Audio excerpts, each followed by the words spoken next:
درود بیننده ارجمند، برنامه اخبار آزادی از شهر پراگ تقدیم شما می شود. عبدالله اشرف هستم همراه شما. حالا مرور میکنیم به سرخط موضوعهای برنامه امروز پنجشنبه 8 اکتبر. نامزدها کجایند؟ خبرنگاران ستادهای پیش از انتخاباتی نامزدها به مقام پرزیدنتی را در تاجیکستان ساکت و آرام دریافتند. جنگ بین نیروهای آذری و ارمنی در قره‌باغ کوهی ادامه دارد. ترکیه از یک جانب جنگ حمایت میکند. ترکیه با تمام امکانات و قلبش در کنار آذربایجان برادر و دوست میماند. به اتوبوس تنها با کار در شهر خوجند در نقلیات جمعیتی پرداخت غیر نقدی را جاری کردند. پولشین ها بیکار میمانند. من اصلاش که رسیه رونده بودم، راه این خیر روز شد، من مجبور همین کار به درام دارم. روز چهارشنبه 7 اکتبر پس از بیکار شدن نتیجه های انتخابات پارلمانی 4 اکتبر و به استعفا رفتن یک عده منصبداران، حزب های مخالف حکومت در شهر بیشکک یک چند تظاهرات برگزار کردند. مومن احمدی با جزئیات بیشتر از تحولات اخیر قرقیزستان.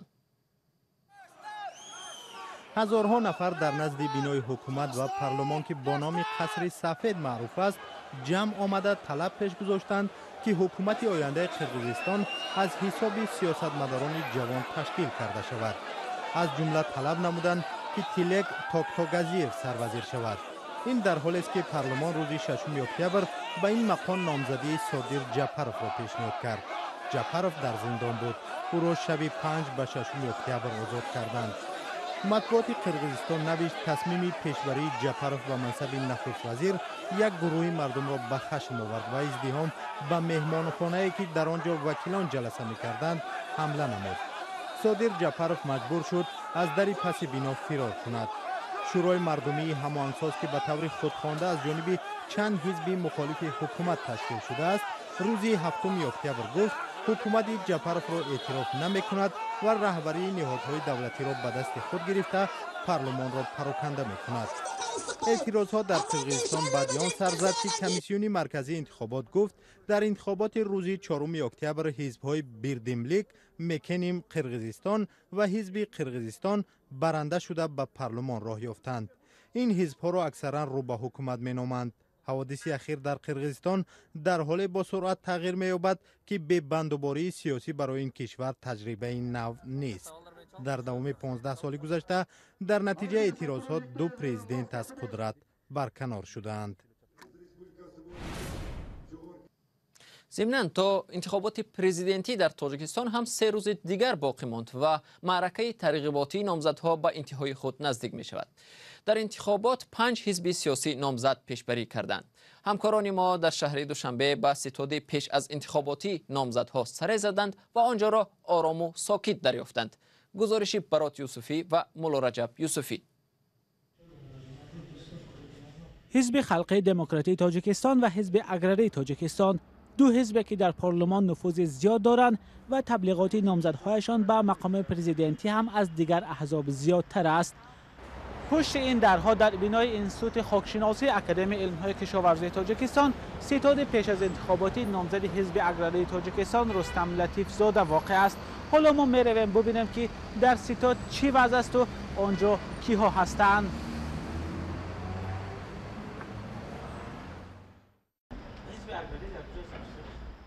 میان این بناها یافتن ستاد انتخاباتی حزب اگرری آسان نیست، چون جای به سمت آن اشاره نشده است.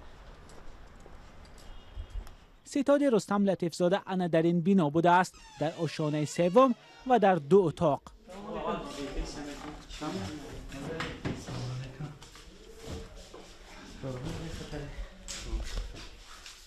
تنها رهبری دستگاه حزب اگرری و یکی از اختیاریان را پیدا کردیم. اعضایان ستاد کمیته مرکزی هست این در مرکز. بغیر از این ستاد در شهر دوشنبه و شهر و ناحیه‌های تابع مرکز. ستاد ما در ولایت مختار کوهستان بدخشان، ستاد ما در ولایت ختلان، ستاد ما در ولایت سوخت. پرزیدنت آینده ما، این لوحه با عکس‌های رستم لطیف زاده و با زبان روسی در ستاد آویخته شده است. پدیده که بجز حزب حاکم در ستاد دیگر نامزدها دیده نمی شود. نامزدهای حزب در دو انتخابات گذشته با رأی ناچیز شکست خورده بودند. پشت سر من بینای کمیته اجرایی مرکزی حزب خلق دموکراتی تاجیکستان جایگیر شده است. در قیاس به ستاد دیگر نامزدها، ستاد انتخاباتی حزب حاکم فعالتر به نظر می رسد، هرچند جوش و خروش زیاد در اینجا هم دیده نمی شود.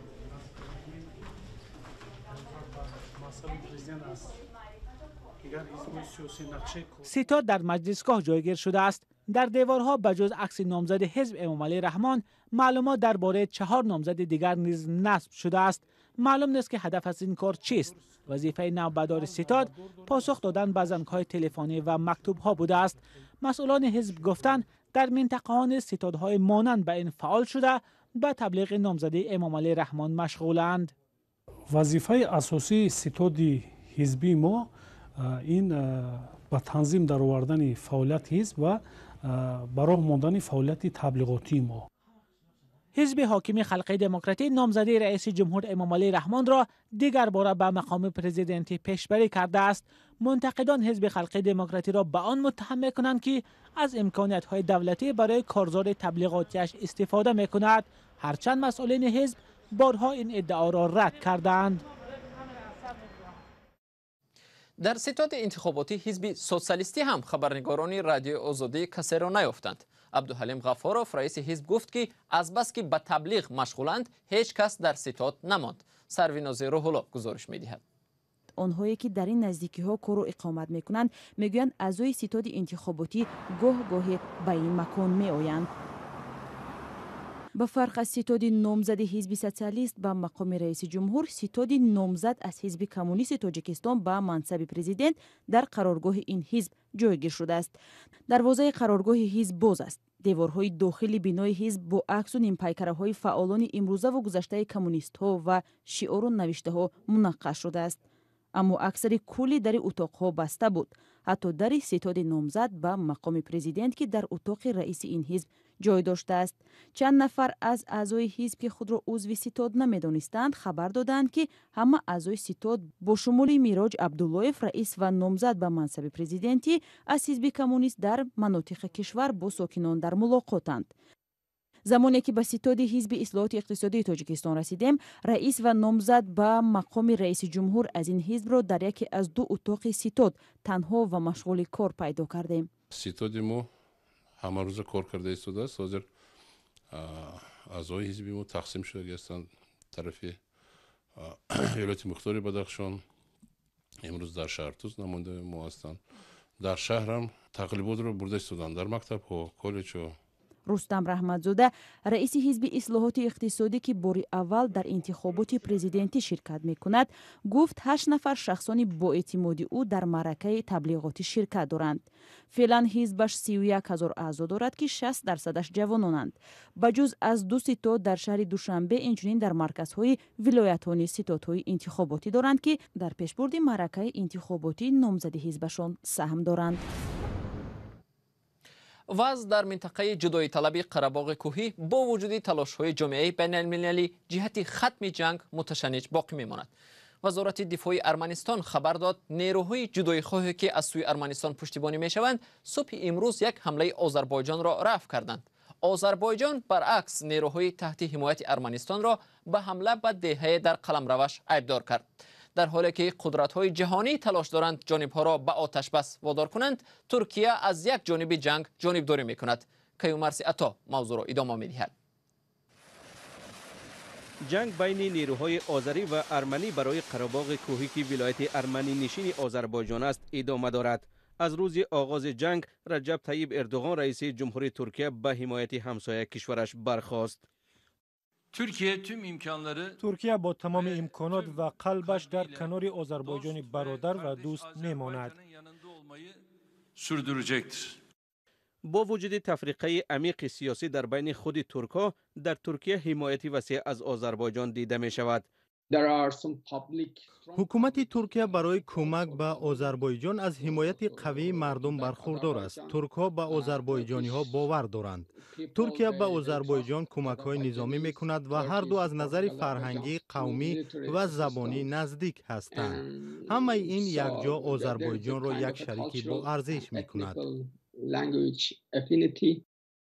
ترکیه یک فروشنده مهم سلاح به آذربایجان است و رابطه‌های نزدیک نظامی دارند. درون‌های ترکیه در عملیات آذربایجان در قره‌باغ کوهی نقش مهم دارند. ارمنستان ترکیه را متهم کرد که مستقیم وارد جنگ شده است. این عکس‌های هواپیمای سرنگون شده‌اش را ارمنستان روز سه‌شنبه نشر کرد و گفت که نیروهای ترکیه آن را زدند. ارمنستان همچنین ترکیه را به فرستادن جنگجویان سوریه به آذربایجان متهم کرد. حزب حاکم عدالت و توسعه گفت اساس ندارد.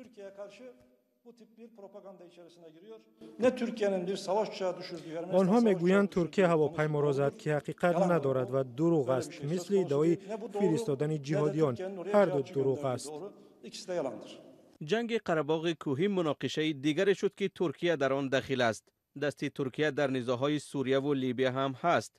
ترکیه از همین راه نفوذش را دامن زده است، ولی به گفته کارشناسان می تواند این کارش به آبروی عضو ناتو در سطح بین الملل ضربه زند. ما تمام بازیگران منطقه‌ای ایالات متحده، اتحادیه اروپا و روسیه را بر روش نادرست گوشمال می دهیم. اگر این را برای هدفهای خود می کنیم، ولی گاهی برای گرفتن پیش راه ما بعضی از بازیگران با تحریمات اقتصادی و دیپلماتی قصاص می گیرند. هدف اصلی ترکیه اول بازیگر شدن بود، ولی به ویرانگری بازی تبدیل یافت.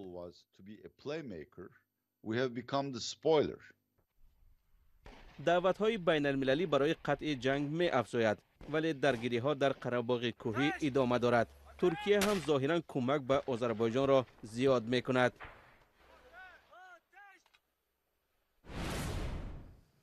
مقامات در شهر خوجند مرکز ولایت سوخت سیستم پرداخت غیر نقدی راهگیرا را در نقلیات جمعیتی راه اندازی می کنند. گزارش همکارم فرزان محمدی از شهر خوجند. بینندگان عزیز، شروع از هفته نو و مسافران نقلیات مسافرکش شهر خوجند دیگر حق ندارند که مثل من حالا از در مابین و یا آخر اتوبوس مسافرکش و اتوبوس وارد شوند، چون که طبق قاعده نو باید با پرداخت غیر نقدی با همین گونه کارت باید به تجهیزاتی که علاقه نصب گردیده است پول را پرداخت نمایند و به اتوبوس وارد شوند. نرخ یک کارت 10 سامانی است، ولی در حساب آن 6 سامانی ذخیره دارد. صابر جان یک ساکن شهر خوجند که همه روزه به اتوبوس می نشیند، علاقه کارت را خریده است و پول سپاری غیر نقدی را تجربه می کند.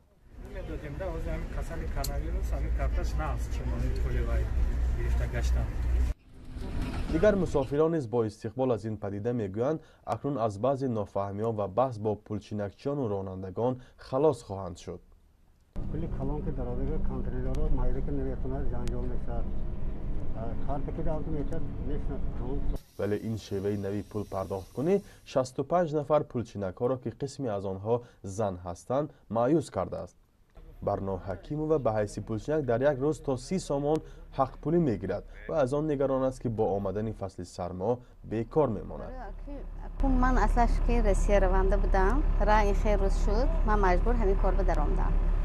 اگر من در خانه و اشته کار خانه میکردم و رسیه رفته میامدم، برای همین من مجبور در آمدم. مسئولان کارخانه نقلیات مسافرکشان شهر خوجند میگویند این طرح نو جزئی از شرط‌های سازشنامه‌ای امضا کرده آنها با بانک اروپایی تجدید و رشد است که بیش از 26 میلیون دلار مبلغ پرداخت کرده است و 70% آن را باید دوباره بازپس بگیرد. ولی از سوی دیگر ناشفافی کار رانندگان و پولچینکچیان آنها را وادار به این نمودی پرداخت نیز کرده است. فرزان محمدی، رادیو آزادی، شهر خوجند. بینندگان عزیز، اینجا وقتی برنامه اخبار آزادی به انجام میرسد. تشکر از شما که تا این لحظه ها با ما بودید. اخبار و گزارش های دیگر را در سامانه رادیو آزادی www.azadi.org مطالعه کنید و در صفحه آزادی ویدیو در یوتیوب تماشا کنید. فردا صبح بر وقت شما را با خبرهای نو و تازه در نوید باند بودیم منتظریم. تا آن دم خدا نگهدارتان.